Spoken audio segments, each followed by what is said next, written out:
Kanglei Pauthang Miyeng Tabiriba Singbu Taramna Okchari Ngasigi Ayukta Phongkiba Pauche Singda Yumpham Oiba Maruoiba Pau khara update tawjari ahanbada Kuki Singna Khurkhul Sabal Lekaida Leiba Mioi Amagi Lophamda Tractor Sizinaduna Low Khoiba Amadi Flag Yongshilambagi Photo Namluba Lopu CRPF na Farga Police ta Sinakre Hari Masagi Lophamda Kuki Singna Tractor Sizinaduna Low Unaba Khoidokle Amadi Flag Yongshille Haiba Pau Tabadagi Kuki Singna Yongsin Lamba Flexing Photo Namluba Lomi Ama Kuki Singi Kul Maya Nagna Sangsili Haibagi Maralda CRPF na Farga Police ta Sinakre Police na so Lomi Adu Logap ta Thamjinkre Hari Pauche Asina Phangba Paugi Matung Innadi Hariba Thodok Asi Ngarang Ayuk Imphal West District ki Sengmai Police ki Manung Chanba Khurkhul Chabal Lekai Maningda Thokibani Pau Asina Hai Khurkhul Chabal Lekai dagi Lomi Ngangbam Ranjit Elias Tomba Chahi Nifumdoi Apokpa NG Tomba Singh Kawi Mahaki Lofam Adu Khurkhul Chabal Lekai Maning Amasung Kuki Khul Leiriba Champhaiga Thangnana Leibani Hari Mahaki Lofam Adu Mamang Chahi dagi Kuki Singna Tractor Sizinaduna Khoidok Low Uba Haukibani Hari Adubu Mahak Masagi Lofam Adu Kuki Singna Makhoigini Haina Flag Yongsillamle Haiba Pau Tabadagi Afafata Khangdana Ngarang Ayuk Pung Tara Makhairom Tabada Matomda Mafam Aduda Chatlaga Mobile phone dagi photo namkhibani Hari Kuki Singna Yongsilambani Hariba Flag Sing Adu photo kaplingaida Mahakpu CRPF na Kuki Singa Nagnaba Mafamda Jangsilai Haibagi Maralda Phakibaga Loinana Mahakpu 57 Suba Mountain Division ke personnel singda sinaki masigi matung 57 Suba Mountain Division na amuk Sekmai Police Station da puraklaga khuchin narakpani hari mahakna mathwai chikna namluba photo sing adudi 57 Mountain Division ki personnel singna muthat khre hari Makha tarakpa update amada Churachandpurda numidang pung 5 dagi naha sing yum dagi mapan thohandaba atopa khunda lansinduna changba athingba thamkhre Churachandpurda thokliba irang asina maram oiraga charangnaba phibam achi laksinduna mahosagi phibamda hanjilaknabagi matangda DC Churachandpurna luchingba tongan village chief amadi village authority punna phaminaduna wafam kaya khanakibaga loinana pakhatkadaba thabak thoram singi matangda wari chanakre wari chanaba aduda numidang pung 5 dagi naha sing yumdagi mapan thohandaba amadi atopa village lansinduna changbagi athingbasu thamkhre wari chanaba aduda Churachandpurgi Nehru Markta Leiba ECT Holda Ngarang Nungthil Phawba Pangthokibani wari sanaba aduda Hiyangtam Lamka Selmat Jenhan Lamka amasung Rengkai Sip Singh Village Authority Singh Executive Member Singh amadi Manipur Government ke Maikai dagi DC Churachandpur SP Churachandpur amadi Tuibong Subdivision ke SDO na Singba Singh Saruk Yaki wari sanaba aduda Churachandpur da hojik oiriba charangnaba asigi matangda kupna khanaki loinana Churachandpur amadi masigi akoiba mafam singda mahosagi phibamda hanjilaknaba honabada nupi singna maru oina numidangi matamda lawriba thabak thoram sing makhatana khana nainanaba Hogdoki numidang wairam pung 5 dagi naha oiba sing yumdagi mapan thoandana mayumda lehenabagi matangda wari sanaki naha singna numidang wairam pung 5 gi matungda masa masagi village manungda leigadabani amadi atopa village lansinduna changbagi athingba thamba haina ngarang wari chanaba aduda yaukiba village chief amadi village authority punna amato oina yanaki Churachandpurda thokliba irang asina maram oiduna mayum makai thadoktuna chena khraba sing masa masagi mayumda hanjil hanabagi matangda paikhat kadaba thabak thoram singi matangda sukupna khanaki loinana village authority singi apamba singi matung inna social media da thokliba pausing asigi achum aran khangdoknabagi tamak police control number 6909161233 su hangdokre hari makha tarakpada yamna interesting oigadaba update amada Shri Narendra Modi na chahi aniga tha taret ki malem gi khongchatta lupa crore chani yankhai nipal chading tawki haina center na report tawrakli lebak asigi Prime Minister Narendra Modi na haukiba English ngani kunithoi gi May 2 dagi hauraga December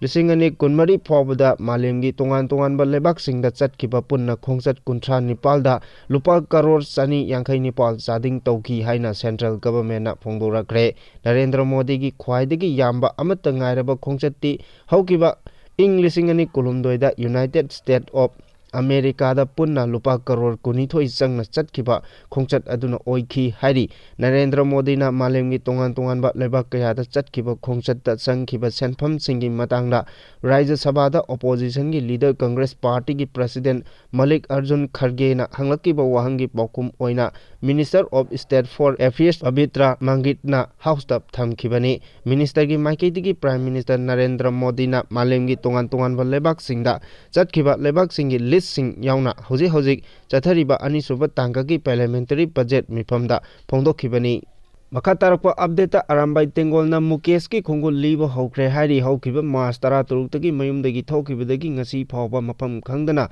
mangkhraba Kaisampat leimajam laikai luwangthem Mukesh phangnaba tongan mafam singda arambai tengol gi thomi singna ngarang dagi thiba humba hokre hari ngarang arambai tengol gi unit kunipal amadi unit amagi thongme sing loinana imung manunggi miyoi singna punna thibagi thaba adu chathaminakibani adubu phangba ngamkhide amaromda miyoibagi minungsi yenglaga tekta kaidana thadokpirau haina Mukesh ke apokpa luwangthem Gyanendra Dasna phongdorakli Makha tarakpa Naga singi update amada Naga singi political issue India lengakna maram oiraga thinthanbani haina NNCN-IM na phongdorakli Naga gi political issue India lengakna maram oiraga thinthanbani haina NNCN-IM gi chairman Q Tuko na phongdokre wafam asi ngarang Nagaland gi Hebron da pangthokiba nifutaruk suba Naga Republic Day celebration thauramda akhanaba mithunglen oikiba NNCN-IM gi chairman na phongdokhibani mana makata na haikibada Naga gi political issue asi India lenga ki khutta lei hojik chathariba Naga gi political issue asi matam sangna lowi haina miyamna ngangnariba asi NNCN-IM gi mathakda maral sifam thokte Naga gi political issue thinthabagi maram India lengakna maram oiraga thinthahanbani sahi 19 helaklaba India amasung NNCN-IM gi marakta chathariba political dialogue asi India lengaki maikeidagi Naga singi marakta divisive politics tawduna Naga miyamgi marakta nakpak tahannabagi thawongsu leptana India lengakna chathari haina su mahangna India lengakpu maral siki masigi mayek laraba khudam ama oina Naga National Political Party bu India lengakna NNCN-IM gi mayokta leinanaba atamnana khujil thorang tawduna silli haina su mahangna phongdoki NNPG ga India lenga ka chathariba wari chanaba asida NNPG gi maikeidagi Indo Naga political conflict asiki matangda thoidokpa mami taba ude hainasu NNGP na nungaitaba phongdoki Makha tarakpa update Tripura gi Maitei Macha Pravin Yambem gi punsi kannaba LMG Manipur na lupa lising kun gi mateng pangkhre hairi like-minded group LMG Manipur na awana taraba imung kayada leptana mateng panglakpagi saruk ama oina Manipur gi wangmada khunda leitaduna leikraba Tripura gi konung Agartala gi manung chanba Radhanagar da leiba social worker Pravin Yambem chahi 95 apokpa Devabrata Yambem gi kidney animak transplant tawbagi paisa leitabagi awaba mayoknare haiba social media da pautabadagi like-minded group LMG Manipur gi pukchel chawraba member kayana angamba sel puthoknaduna Pravin Yambem gi punsi kanbada mateng khakjiktang oirabachu haiduna lupa lising kun ngarang mateng pangkhre haina LMG Manipur gi publicity secretary Rakesh Nauremna press ta thadorok pachirol amana hairi cherol asina makhata na hai ngarangi tengbang asi LMG gi member oiriba Tripura gi Republic Napigani Bilab Sharmana Pravin gi yumda chatuna Pravin masada khuchin naki sel khuchinaba aduda Pravin gi punsi kannaba fund drive tawriba team gi maikeidagi su LMG Manipur bu thagatpa wafam kaya phongdoraki Pravin gi mayambasu tha manga romgi mamangda accident thokbada punsi lomkhre imung asi awabagi mathakta awaba taraba imung haibadu oiri hairi Manipur da lairiba miyamnasu Tripura gi Pravin Yambem gi punsi kanmadam bateng pangbiyu miyamna Pravin Yambem gi GPay number 7085396289 da mateng pangbiyu haina LMG Manipur gi maikeidagi haijari Makha tarakpa update Supreme Court ki judge tarukna luchingba team amana relief camp ta leiriba sing unaduna relief ki material sing yenthokre ꯍꯧꯈꯤꯕ 2022 ꯃꯦ 3ꯗꯒꯤ ꯍꯧꯅ ꯂꯝꯗꯝ ꯑꯁꯤꯗ ꯊꯣꯛꯂꯤꯕ ꯏꯔꯥꯡ ꯑꯁꯤꯅ ꯃꯔꯝ ꯑꯣꯏꯗꯨꯅ ꯇꯣꯉꯥꯟ-ꯇꯣꯉꯥꯟꯕ ꯃꯐꯝꯁꯤꯡꯗ ꯂꯥꯟꯖꯦꯟꯅꯗꯨꯅ ꯔꯤꯂꯤꯐ ꯀꯦꯝꯞꯇ ꯂꯩꯔꯤꯕ IDPꯁꯤꯡ ꯎꯅꯅꯕꯒꯤꯗꯃꯛ ꯅꯦꯁꯅꯦꯜ ꯂꯤꯒꯦꯜ ꯁꯔꯚꯤꯁꯦꯁ ꯑꯣꯊꯣꯔꯤꯇꯤꯒꯤ ꯆꯦꯌꯔꯃꯦꯟꯁꯨ ꯑꯣꯏꯔꯤꯕ ꯁꯨꯄ꯭ꯔꯤꯝ ꯀꯣꯔꯠꯀꯤ ꯖꯖ B.R. ꯒꯦꯋꯥꯏꯅ ꯂꯨꯆꯤꯡꯕ ꯖꯁꯇꯤꯁ 6 ꯉꯔꯥꯡ ꯏꯝꯐꯥꯜ ꯏꯟꯇꯔꯅꯦꯁꯅꯦꯜ ꯑꯦꯌꯔꯄꯣꯔꯠꯇ ꯊꯨꯡꯂꯈ꯭ꯔꯦ꯫ ꯁꯨꯄ꯭ꯔꯤꯝ ꯀꯣꯔꯠ ꯑꯣꯐ ꯏꯟꯗꯤꯌꯥꯒꯤ ꯖꯁꯇꯤꯁ B.R. ꯒꯦꯋꯥꯏꯅ ꯂꯨꯆꯤꯡꯕ ꯁꯨꯄ꯭ꯔꯤꯝ ꯀꯣꯔꯠ ꯑꯣꯐ ꯏꯟꯗꯤꯌꯥꯒꯤ ꯖꯖ 4, ꯍꯥꯏ ꯀꯣꯔꯠ ꯑꯣꯐ ꯃꯅꯤꯄꯨꯔꯒꯤ ꯖꯁꯇꯤꯁ 2 ꯌꯥꯎꯅ ꯖꯁꯇꯤꯁ 6 ꯏꯝꯐꯥꯜ ꯑꯦꯌꯔꯄꯣꯔꯠꯇ ꯉꯔꯥꯡ ꯊꯨꯡꯂꯕꯒ ꯃꯔꯤ ꯂꯩꯅꯕ ꯑꯣꯊꯣꯔꯤꯇꯤꯁꯤꯡꯅ ꯃꯈꯣꯏꯕꯨ ꯍꯔꯥꯎ ꯇꯌꯥꯝꯅ ꯑꯣꯛꯈꯤ꯫ ꯍꯥꯏꯔꯤꯕ ꯁꯨꯄ꯭ꯔꯤꯝ ꯀꯣꯔꯠꯀꯤ ꯖꯖꯁꯤꯡ ꯑꯁꯤꯅ ꯉꯔꯥꯡ ꯑꯌꯨꯛ ꯆꯨꯔꯆꯥꯟꯄꯨꯔꯗ ꯆꯠꯇꯨꯅ ꯆꯨꯔꯆꯥꯟꯄꯨꯔꯒꯤ ꯁꯠꯚꯕꯟꯗ ꯂꯩꯔꯤꯕ ꯏꯟꯃꯦꯠꯁꯤꯡ ꯎꯅꯈꯤꯕꯒ ꯂꯣꯏꯅꯅ legal service camp, health camp, legal aids ꯀ꯭ꯂꯤꯅꯤꯛꯅꯆꯤꯡꯕꯁꯤꯡ ꯄꯥꯡꯊꯣꯛꯇꯨꯅ ꯏꯟꯃꯦꯠꯁꯤꯡꯗ ꯔꯤꯂꯤꯐ ꯃꯦꯇꯔꯤꯌꯦꯜꯁꯤꯡꯁꯨ ꯌꯦꯟꯊꯣꯛꯈꯤ꯫ ꯇꯨꯡꯗ ꯆꯨꯔꯆꯥꯟꯄꯨꯔꯒꯤ ꯃꯤꯅꯤ ꯁꯦꯀ꯭ꯔꯦꯇꯔꯤꯌꯦꯠꯇ ꯄꯥꯡꯊꯣꯛꯄ ꯊꯧꯔꯝ ꯑꯃꯗ ꯁꯨꯄ꯭ꯔꯤꯝ ꯀꯣꯔꯠꯀꯤ ꯖꯁꯇꯤꯁ B.R. ꯒꯦꯋꯥꯏꯅ ꯍꯥꯏ ꯂꯝꯗꯝ ꯑꯁꯤꯗ ꯑꯊꯨꯕ ꯃꯇꯝꯗ ꯏꯪ-ꯇꯞꯄ ꯍꯟꯖꯤꯜꯍꯜꯂꯒꯅꯤ, ꯑꯋꯥꯕ ꯍꯥꯏꯕꯁꯤ ꯁꯣꯏꯗꯅ ꯂꯣꯏꯕ ꯅꯥꯏꯒꯅꯤ, ꯑꯩꯈꯣꯏ ꯋꯥꯗꯨꯅ ꯑꯗꯨꯃꯛ ꯂꯩꯕ ꯌꯥꯔꯣꯏ ꯍꯥꯏꯕ ꯋꯥꯐꯝ ꯏꯟꯃꯦꯠꯁꯤꯡꯗ ꯐꯣꯡꯗꯣꯛꯂꯝꯈꯤ꯫ ꯃꯇꯨꯡꯗ ꯕꯤꯁꯅꯨꯄꯨꯔ ꯗꯤꯁꯇ꯭ꯔꯤꯛꯀꯤ ꯃꯣꯏꯔꯥꯡ ꯀꯣꯂꯦꯖꯇ ꯍꯥꯡꯂꯤꯕ ꯔꯤꯂꯤꯐ ꯀꯦꯝꯞꯇ ꯂꯩꯔꯤꯕ IDPꯁꯤꯡ ꯎꯅꯗꯨꯅ ꯃꯈꯣꯏꯒꯤ ꯂꯩꯔꯤꯕ ꯐꯤꯚꯝꯁꯤꯡ ꯍꯛꯊꯦꯡꯅꯅ ꯌꯦꯡꯁꯤꯟꯈꯤꯕꯒ ꯂꯣꯏꯅꯅ ꯃꯈꯣꯏꯒ ꯋꯥꯔꯤꯁꯨ ꯁꯥꯅꯈꯤ꯫ ꯉꯁꯤꯒꯤ ꯈꯣꯡꯆꯠ ꯑꯗꯨꯗ ꯂꯣꯏꯅꯈꯤꯕ ꯖꯁꯇꯤꯁꯁꯤꯡ ꯑꯗꯨꯗꯤ ꯁꯨꯄ꯭ꯔꯤꯝ ꯀꯣꯔꯠꯀꯤ justice Biswanath, M.M. Surendra, K.V. Biswanath, high court of ꯃꯅꯤꯄꯨꯔꯒꯤ ꯖꯁꯇꯤꯁ G. ꯀ꯭ꯔꯤꯁꯅꯀꯨꯃꯥꯔ, ꯒꯣꯜꯃꯩ ꯒꯥꯝꯈꯤꯐꯨꯜꯅꯤ ꯍꯥꯏꯔꯤ꯫ ꯑꯃꯔꯣꯝꯗ ꯍꯥꯟꯅꯗꯒꯤ ꯍꯧꯅ ꯌꯥꯎꯒꯅꯤ ꯍꯥꯏꯅ ꯂꯩꯔꯤꯕ ꯁꯨꯄ꯭ꯔꯤꯝ ꯀꯣꯔꯠꯀꯤ ꯖꯁꯇꯤꯁ N. ꯀꯣꯇꯦꯁꯣꯔꯗꯤ ꯆꯨꯔꯆꯥꯟꯄꯨꯔꯒꯤ ꯈꯣꯡꯆꯠ ꯑꯗꯨꯗ ꯌꯥꯎꯈꯤꯗ꯭ꯔꯦ, ꯑꯗꯨꯕꯨ ꯃꯣꯏꯔꯥꯡ ꯀꯣꯂꯦꯖꯇ ꯍꯥꯡꯂꯤꯕ ꯔꯤꯂꯤꯐ ꯀꯦꯝꯞꯇ ꯂꯩꯔꯤꯕ IDPꯁꯤꯡꯒ ꯎꯅꯕꯒꯤ ꯈꯣꯡꯆꯠ ꯑꯗꯨꯗꯗꯤ ꯁꯔꯨꯛ ꯌꯥꯈꯤ ꯍꯥꯏꯔꯤ꯫ ꯅꯨꯃꯤꯠ ꯅꯤꯅꯤꯒꯤ ꯈꯣꯡꯆꯠꯇ ꯂꯥꯛꯈꯤꯕ ꯁꯨꯄ꯭ꯔꯤꯝ ꯀꯣꯔꯠꯀꯤ ꯖꯁꯇꯤꯁ 6 ꯑꯁꯤ ꯉꯁꯤ ꯕꯤꯁꯅꯨꯄꯨꯔ ꯗꯤꯁꯇ꯭ꯔꯤꯛꯀꯤ ꯁꯦꯟꯗ꯭ꯔꯥ ꯔꯣꯗꯇ ꯑꯍꯤꯡ ꯌꯥꯔꯦꯛꯂꯕ ꯃꯇꯨꯡ ꯍꯌꯦꯡ ꯑꯌꯨꯛ ꯏꯝꯐꯥꯜꯗ ꯄꯥꯡꯊꯣꯛꯀꯗꯕ ꯄ꯭ꯔꯣꯒ꯭ꯔꯥꯝ ꯑꯃ ꯌꯥꯎꯔꯕ ꯃꯇꯨꯡ ꯏꯝꯐꯥꯜ ꯊꯥꯗꯣꯛꯈꯤꯒꯗꯕꯅꯤ ꯍꯥꯏꯔꯤ꯫ ꯃꯈꯥ ꯇꯥꯔꯛꯄ ꯑꯞꯗꯦꯠꯇ ꯀꯥꯡꯄꯣꯛꯄꯤ ꯕꯣꯜꯖꯥꯡ ꯚꯤꯂꯦꯖꯇꯒꯤ ꯈꯨꯠꯂꯥꯏ ꯀꯌꯥ ꯐꯥꯒꯠꯄ ꯉꯝꯈ꯭ꯔꯦ꯫ ꯐꯦꯂꯣꯡ ꯆꯤꯡꯒꯤ ꯑꯀꯣꯏꯕꯗ ꯁꯥꯔꯝꯕ ꯕꯪꯀꯔ ꯃꯩ ꯊꯥꯗꯣꯛꯈ꯭ꯔꯦ꯫ ꯁꯦꯀ꯭ꯌꯨꯔꯤꯇꯤ ꯐꯣꯔꯁꯅ ꯇꯣꯉꯥꯟ-ꯇꯣꯉꯥꯟꯕ ꯃꯐꯝꯁꯤꯡꯗ ꯑꯣꯄꯔꯦꯁꯟ ꯆꯠꯊꯗꯨꯅ ꯈꯨꯠꯂꯥꯏ ꯐꯥꯒꯠꯄ ꯑꯃꯗꯤ ꯑꯥꯏꯟ ꯀꯥꯏꯅ ꯁꯥꯔꯝꯕ ꯕꯪꯀꯔꯁꯤꯡ ꯁꯤꯗꯣꯛꯄ ꯑꯃꯗꯤ ꯃꯩ ꯊꯥꯗꯣꯛꯇꯨꯅ ꯃꯥꯡꯍꯟꯕ ꯂꯦꯞꯇꯅ ꯆꯠꯊꯔꯤ꯫ ꯉꯔꯥꯡꯁꯨ ꯀꯥꯡꯄꯣꯛꯄꯤ ꯗꯤꯁꯇ꯭ꯔꯤꯛꯀꯤ ꯅ꯭ꯌꯨ ꯀꯩꯊꯦꯜꯃꯥꯟꯕꯤ ꯄꯨꯂꯤꯁ ꯁ꯭ꯇꯦꯁꯟꯅ ꯀꯣꯟꯕ N. ꯕꯣꯜꯖꯥꯡ ꯚꯤꯂꯦꯖꯇ ꯆꯠꯊꯈꯤꯕ ꯑꯣꯄꯔꯦꯁꯟꯗ ꯀꯨꯀꯤꯅ ꯄꯥꯏꯕ ꯂꯣꯠꯁꯤꯟꯗꯨꯅ ꯊꯝꯂꯝꯕ ꯑꯣꯏꯒꯅꯤ ꯍꯥꯏꯅ ꯆꯤꯡꯅꯕ ꯈꯨꯠꯂꯥꯏ ꯀꯌా ꯐꯥꯒꯠꯄ ꯉꯝꯈ꯭ꯔꯦ ꯍꯥꯏꯔꯤ ꯄꯨꯂꯤꯁꯅ ꯍꯥꯏ꯫ ꯑꯣꯄꯔꯦꯁꯟ ꯑꯗꯨꯗ 7.62 mm XLR 2, ꯃꯦꯒꯖꯤꯟ 2, .22ꯒꯤ ꯄꯤꯁꯇꯣꯜ ꯑꯃ, ꯃꯦꯒꯖꯤꯟ ꯑꯃ, ꯏꯝꯄ꯭ꯔꯣꯚꯥꯏꯖ ꯃꯣꯔꯇꯥꯔ ꯄꯣꯝꯄꯤ ꯑꯃ, country made gun, mechanism rifle 2, mortar bomb 6, 7.62 mm round 9, Motorola handset ꯑꯃ ꯐꯥꯒꯠꯄ ꯉꯝꯈꯤ ꯍꯥꯏꯔꯤ꯫ ꯑꯃꯔꯣꯝꯗ ꯄꯨꯂꯤꯁꯅ CRPF, BSFꯀꯤ ꯑꯄꯨꯟꯕ ꯀꯥꯡꯕꯨꯅꯁꯨ ꯉꯔꯥꯡ ꯀꯥꯡꯄꯣꯛꯄꯤ ꯗꯤꯁꯇ꯭ꯔꯤꯛꯀꯤ ꯁꯄꯔ ꯃꯩꯅꯥ ꯄꯨꯂꯤꯁ ꯁ꯭ꯇꯦꯁꯟꯒꯤ ꯃꯅꯨꯡ ꯆꯟꯕ ꯐꯦꯂꯣꯡ ꯆꯤꯡꯒꯤ ꯑꯀꯣꯏꯕꯗ ꯆꯠꯊꯈꯤꯕ ꯑꯣꯄꯔꯦꯁꯟꯗ ꯆꯤꯡꯁꯥꯡ ꯑꯗꯨꯒꯤ ꯇꯣꯉꯥꯟ-ꯇꯣꯉꯥꯟꯕ ꯃꯐꯝꯁꯤꯡꯗ ꯀꯨꯀꯤꯁꯤꯡꯅ ꯁꯥꯔꯝꯕ ꯕꯪꯀꯔ 4 ꯊꯨꯒꯥꯏꯈꯤꯕꯒ ꯂꯣꯏꯅꯅ ꯃꯩꯅ ꯇꯨꯝꯅ ꯊꯥꯗꯣꯛꯈ꯭ꯔꯦ ꯍꯥꯏꯔꯤ꯫ ꯃꯈꯥ ꯇꯥꯔꯛꯄ ꯑꯔꯣꯏꯕ ꯑꯞꯗꯦꯠꯇ ꯍꯧꯖꯤꯛ ꯂꯩꯔꯤꯕ ꯃꯅꯤꯄꯨꯔꯒꯤ ꯁꯤꯆꯨꯋꯦꯁꯟ ꯑꯁꯤꯗ ꯗꯤꯂꯤꯃꯤꯇꯦꯁꯟ ꯄ꯭ꯔꯣꯁꯦꯁ ꯄꯥꯡꯊꯣꯛꯄ ꯌꯥꯔꯣꯏ ꯍꯥꯏꯅ ꯐꯣꯔꯁꯅ ꯑꯀꯟꯕ ꯋꯥꯔꯅꯤꯡ ꯇꯧꯔꯤ꯫ ꯃꯅꯤꯄꯨꯔ, ꯅꯥꯒꯥꯂꯦꯟ ꯑꯃꯗꯤ ꯑꯔꯨꯅꯥꯆꯜ ꯄ꯭ꯔꯗꯦꯁꯇ ꯄꯥꯡꯊꯣꯛꯀꯗꯕ ꯄꯟꯗꯨꯅ ꯄꯦꯟꯗꯤꯡ ꯂꯥꯛꯄ ꯗꯤꯂꯤꯃꯤꯇꯦꯁꯟ ꯄ꯭ꯔꯣꯁꯦꯁ ꯑꯗꯨ ꯍꯟꯗꯛ ꯁꯨꯄ꯭ꯔꯤꯝ ꯀꯣꯔꯠ ꯑꯣꯐ ꯏꯟꯗꯤꯌꯥꯅ ꯁꯦꯟꯇ꯭ꯔꯦꯜ ꯒꯚꯔꯟꯃꯦꯟꯠꯇ ꯍꯧꯈꯤꯕ ꯃꯥꯔꯆ ꯇꯥꯡ 18ꯗ ꯄꯤꯈꯤꯕ ꯑꯣꯔꯗꯔ ꯑꯃꯒꯤ ꯃꯇꯨꯡ ꯏꯟꯅ ꯊꯥ 3ꯒꯤ ꯃꯅꯨꯡꯗ ꯗꯤꯂꯤꯃꯤꯇꯦꯁꯟ ꯑꯦꯛꯁꯔꯁꯥꯏꯖ ꯇꯧꯒꯗꯕꯅꯤ ꯍꯥꯏꯕ ꯋꯥꯐꯝ ꯑꯁꯤ ꯃꯅꯤꯄꯨꯔꯒꯤ ꯀꯦꯁꯇꯗꯤ ꯀꯨꯞꯊꯅ ꯈꯟꯅꯅꯤꯡꯉꯥꯏ ꯑꯣꯏꯔꯤ꯫ ꯍꯧꯖꯤꯛ ꯑꯣꯏꯔꯤꯕ ꯃꯅꯤꯄꯨꯔꯒꯤ ꯀꯥꯡꯂꯨꯞꯀꯤ ꯆꯔꯥꯡꯅꯔꯤꯕ ꯃꯇꯝ ꯑꯁꯤꯗ ꯃꯤꯇꯣꯞꯇ ꯌꯨꯝꯐꯝ ꯑꯣꯏꯗꯨꯅ ꯄꯥꯡꯊꯣꯛꯄ ꯗꯤꯂꯤꯃꯤꯇꯦꯁꯟ ꯇꯧꯕ ꯍꯥꯏꯕꯁꯤ ꯑꯆꯧꯕ ꯁꯤꯡꯅꯕ ꯑꯃ ꯑꯣꯏꯒꯅꯤ꯫ ꯒ꯭ꯔꯥꯎꯟ ꯔꯤꯌꯦꯂꯤꯇꯤ ꯌꯦꯡꯗꯅ ꯁꯤꯆꯨꯋꯦꯁꯟ ꯑꯁꯤꯗ ꯏꯃꯨꯅꯔꯦꯁꯟ ꯇꯧꯕ ꯃꯇꯝꯗ ꯑꯆꯨꯝꯕ ꯗꯇꯥ ꯐꯪꯕ ꯄꯨꯊꯣꯛꯄ ꯉꯝꯂꯣꯏ꯫ ꯗꯤꯂꯤꯃꯤꯇꯦꯁꯟꯒꯤ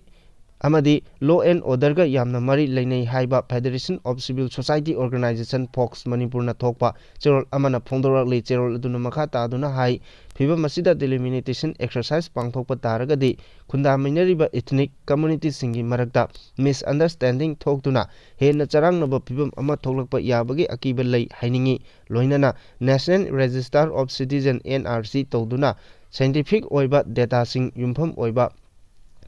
ꯗꯤꯂꯤꯃꯤꯇꯦꯁꯟ ꯄ꯭ꯔꯣꯁꯦꯁ ꯄꯥꯡꯊꯣꯛꯄ ꯅꯠꯇ꯭ꯔꯒ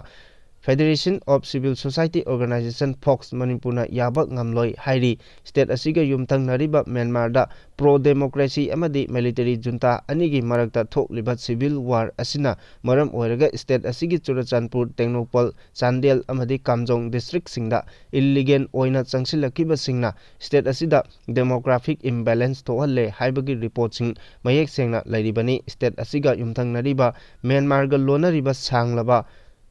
Porous border gi khudongchaba lawduna migrant torokiba illegal migrant singna maram oiraga ngasi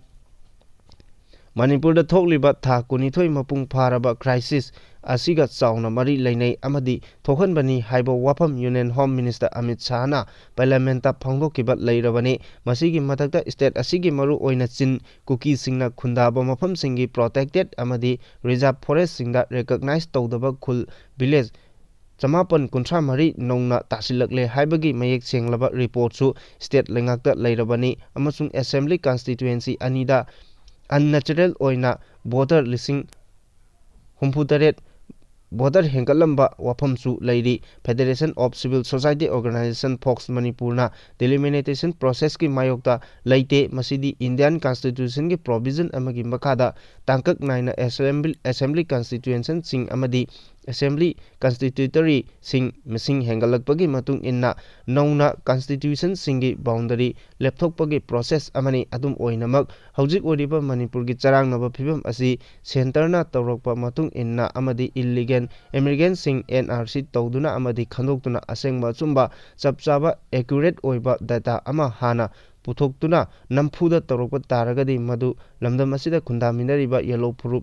Indigenous people singna namthaduna mitop singda kudongchaba piba delimitation process ama oina thokani haina phongdorak lei